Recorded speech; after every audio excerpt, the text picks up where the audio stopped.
આમાં આપણે મયત લઈએ રોગ થઈ ગયા હોય ને પેલા લાકડા રાખી પછી માથે મયત લે એને અગ્નિદાન આપણે કહીએ.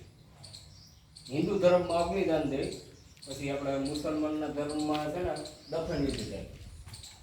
આ સંસાર છે, ઓલું કબ્રસ્તાન કહેવાય. આમાં એક બધી વિધિ થાય.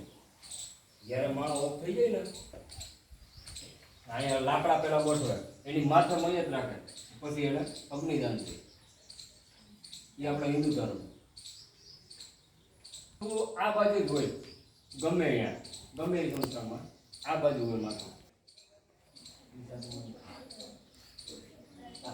આ દિશા ઉત્તર દિશામાં માથું હોય, પગ ઓલી બાજુ હોય. હા, ને આમાં છે ને વાં જાય, આને ફૂલ કહેવાય.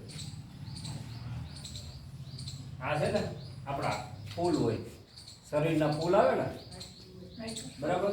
ને જ્યારે બરાબર આને ફૂલ કહેવાય. પછી પગની આ ઘૂંટી, આ પગને આ હોય ને એને ફૂલ કહેવાય, બરાબર. અસ્થિ કયો ફૂલ કયો બધું એક જ, બરાબર. આ ફૂલ આપણે હરિદ્વાર પધરાવા જાય, પછી દામોકુંડ પધરાવા જાય, ગોકર્ણ જાય, બરાબર, બધા જાય. ત્યારે જેટલા ફૂલ નીકળે ને એટલો જ વજન થાય. છોકરાનો જન્મ થયો ને એ 3 કિલોનો થયો ને તો એ ફૂલ છે ને એના 3 કિલો જ થાય. હવા આવે એટલે હું લાકડા હરગે ગઈ મશીન ચાલુ કરું છે, જાગવે જાવ.